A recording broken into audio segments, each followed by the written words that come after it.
Hi guys, നമസ്കാരം. Welcome back to bald and beard vlogs. കുറച്ച് കാലത്തിന് ശേഷം വിനീത് ശ്രീനിവാസന്റെ സിനിമ റിലീസാവാൻ പോവാണ്. വർഷങ്ങൾക്ക് ശേഷമാണ് കുറച്ച് കാലത്തിന് ശേഷം വരാൻ പോകുന്ന സിനിമ. ഇതിൽ നമ്മൾ എടുത്തു പറയേണ്ടത് പ്രണവ് മോഹൻലാൽ വിനീത് ശ്രീനിവാസൻ കൂട്ടുകെട്ടുള്ള സിനിമയാണ്. ഹൃദയത്തിന് ശേഷം വിനീത് ശ്രീനിവാസൻ സംവിധാനം ചെയ്യുന്ന സിനിമ. ഇതിൽ നമുക്ക് ധ്യാൻ ധ്യാൻ ധ്യാൻ ശ്രീനിവാസൻ ഉണ്ട്, അജു വർഗീസ് ഉണ്ട്, നിവിൻ പോളിയൊക്കെ ഇതിൽ അഭിനയിക്കുന്നുണ്ട്. സോ അവരെന്നെ ഒരു ഗ്യാങ് ആണ്. സോ വിനീത് ശ്രീനിവാസൻ സിനിമ നമുക്ക് ആ ഫീൽ ഗുഡ്, നമ്മൾ ഹൃദയമൊക്കെ കണ്ടാണ് മലർവാടി. അപ്പൊ അതിന്റെയൊക്കെ ഒരു ഫീൽ ഗുഡ് സംഭവം ഉണ്ടല്ലോ, അത് എപ്പോഴും നമ്മൾ എക്സ്പെക്ട് ചെയ്യുന്ന അല്ലെങ്കിൽ എന്തായാലും കാണാൻ പറ്റുന്ന ഒരു സിനിമയാണ് വിനീത് ശ്രീനിവാസന്റെ സിനിമകളിൽ. സോ അത്തരത്തിലെ ഈ കൂട്ടുകെട്ട് എന്ന് പറയുമ്പോൾ തന്നെ നമുക്കൊരു വൈബ് ഫീൽ ചെയ്യുന്നുണ്ട്. എന്തായാലും ഒരു ഫീൽ ഗുഡ് പടമായിരിക്കും എന്നുള്ള ഉറപ്പാണ്. കുറച്ച് കാലങ്ങളായി നമ്മളിങ്ങനെ വെയിറ്റ് ചെയ്യുന്നത്. അപ്പൊ അതിന്റെ ടീസറാണ് ഇപ്പൊ ഇറങ്ങിയിട്ടുള്ളത്. ടീസർ നോക്കാം. ടീസർ നോക്കി കഴിഞ്ഞതിന് ശേഷം നമുക്ക് ഇതിലേക്ക് വരാം. കല്യാണി പ്രിയദർശനും കൂടി ഉണ്ട് സിനിമയിൽ, എടുത്തു പറയേണ്ടതാണ്. സോ നമുക്ക് ടീസർ കാണാം. ടീസർ കഴിഞ്ഞിട്ട് സംസാരിക്കാം. സോ ഗൈസ്, വർഷങ്ങൾക്ക് ശേഷം 1.52 മിനിറ്റ്സ് അത്രേ ഉള്ളൂ. Let's watch here. Maryland class cut ചെയ്താ പിന്നെ ഞാൻ ഇങ്ങോട്ട് കയറ്റില്ലോ. മലർവാടി കട്ടത്തിന്മാരായിട്ട് പിന്നെ സ്വർഗരാജ്. തമിഴ്നാട് ബേസ് ആണ് നാളെ സൂപ്പർ സ്റ്റാർ ആണ് പിറക് എന്നെ മറക്കണ്ട. My name is Swaminathan. ഒരമ്മയുടെ വാത്സല്യം, ഒരച്ഛന്റെ സ്നേഹം എനിക്ക് കിട്ടി. കൂടുതലും കഴിച്ചു ബാക്കി എല്ലാം പറ്റും. ഞാൻ രക്ഷപ്പെടും.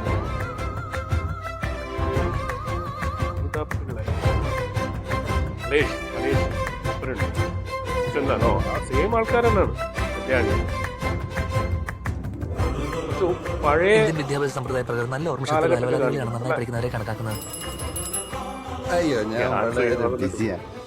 എനിക്ക് സ്കോച്ച് അടിക്കണം, റം അടിക്കണം, വാള് വെക്കണം, ഒരുപാട് കാര്യങ്ങളുണ്ട് മോനെ. ലാലേട്ടൊന്ന് വിചാരിച്ചു ഹെയർ സ്റ്റൈലും താടിയും. ഇഷ്ടപ്പെട്ടില്ലെങ്കിൽ അയ്യോ, നീ എന്ത് കഥ പറഞ്ഞാലും പുള്ളിക്ക് ഇഷ്ടപ്പെടും. ഇത്രയും മണ്ടനായ ഒരു പ്രൊഡ്യൂസർ എനിക്ക് ഇനി ജന്മത്തിൽ കിട്ടൂല. നീരജ് മാധവൻ, ബേസിൽ ജോസഫ്, എല്ലാ നാറുകളുണ്ടല്ലോ. നിവിൻ പോളിയും, മൊത്തത്തിൽ എല്ലാവരും ഉണ്ട്. Groupism, favouritism, nepotism. എനിക്കൊന്നൊരു സിനിമ ബേസ്ഡ് ആണെന്ന് തോന്നുന്നു. 11th April 2024.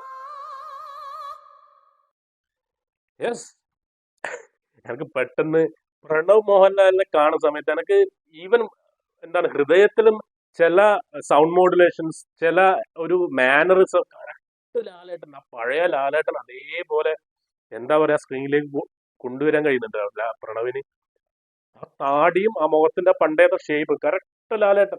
നമ്മളെ 90s ഉള്ള ലാലേട്ടനെ പോലെ തന്നെ ആ ഹെയർ സ്റ്റൈല്, ആ ചുരുള മുടി, സൗണ്ട്, ചില പെട്ടെന്ന് സംസാരിക്കുമ്പോൾ ലാലേട്ടൻ തന്നെ ഫീൽ ചെയ്യുന്നു. ഹൃദയത്തിൽ എനിക്ക് ശരിക്കും അത് ഫീൽ ചെയ്യുന്നു. ഇതിൽ ചെറിയ സീനുകൾ കാണുമ്പോൾ തന്നെ അതന്നെ കറക്റ്റ് കിട്ടുന്നുണ്ട്. എനിക്കൊന്ന് പ്രണവ് മോഹൻലാൽ കുറച്ചും കൂടി എന്താണ് സിനിമയിൽ തന്നെ ശ്രദ്ധിച്ചു കഴിഞ്ഞാൽ അടുത്തൊരു ലാലേട്ടൻ അല്ലെങ്കിൽ ഒരു പഴയ ലാലേട്ടനൊക്കെ നമുക്ക് വീണ്ടും വീണ്ടും കാണാൻ പറ്റുമെന്ന് എനിക്ക് തോന്നുന്നു. പക്ഷെ മൂപ്പര് വേറെ തന്നെ ഒരു വൈബാണ്. അറിയില്ല ഇനി എന്തൊക്കെ സംഭവിക്കുന്നില്ല. സിനിമ എനിക്ക് തോന്നുന്നു ഒരു കൂട്ടുകെട്ടിന്റെ ഫ്രണ്ട്ഷിപ്പിന്റെ ഒക്കെ പഴയ കാലം അതിൽ കാണിക്കുന്നുണ്ട്. പിന്നെ ഒരു സിനിമ ബേസ്ഡ് ആണോ എന്നുള്ളൊരു സംശയമുണ്ട്. ആ സംശയം സത്യമാണെന്ന് എനിക്ക് തോന്നുന്നു. ബിക്കോസ് അങ്ങനത്തെ കുറച്ച് സീൻസുകളുണ്ട്. പിന്നെ ധ്യാനും പ്രണവ് മോഹൻലാലൊക്കെ ആ ഒരു കോമ്പിനേഷൻ നമ്മൾ കണ്ടറിയണം. പിന്നെ അജു ഉണ്ട്, നിവിൻ പോളി, ബേസിൽ ജോസഫ്, രണ്ട് കാലഘട്ടത്തിൽ എന്തോ കാണിക്കുന്നുണ്ട് സംഭവം. ഏതായാലും വിനീത് ശ്രീനിവാസന്റെ സിനിമയാകുമ്പോൾ എന്തായാലും നമ്മളെ മനോഹരമായ പാട്ടുകൾ, ഫ്രണ്ട്ഷിപ്പ്, ലവ്, നമുക്ക് അറിയാം എങ്ങനെ എടുത്തു വെച്ച കുറെ പടങ്ങളുണ്ട് മൂപ്പരെ. അത് അജാതി ഒരു ഫീൽ ഗുഡ് വൈബ് തരുന്ന പടങ്ങളായിരിക്കും. ഒബ്വിയസ്ലി നമ്മൾ മച്ച് വെയിറ്റിംഗ് ആണ്. ആൻഡ് ഇതിന്റെ ട്രെയിലറും കൂടി ഇറങ്ങണം. ആൻഡ് ഏപ്രിലാണ് പടം. So just wait for the film. Thank you so much guys for watching me and see you soon.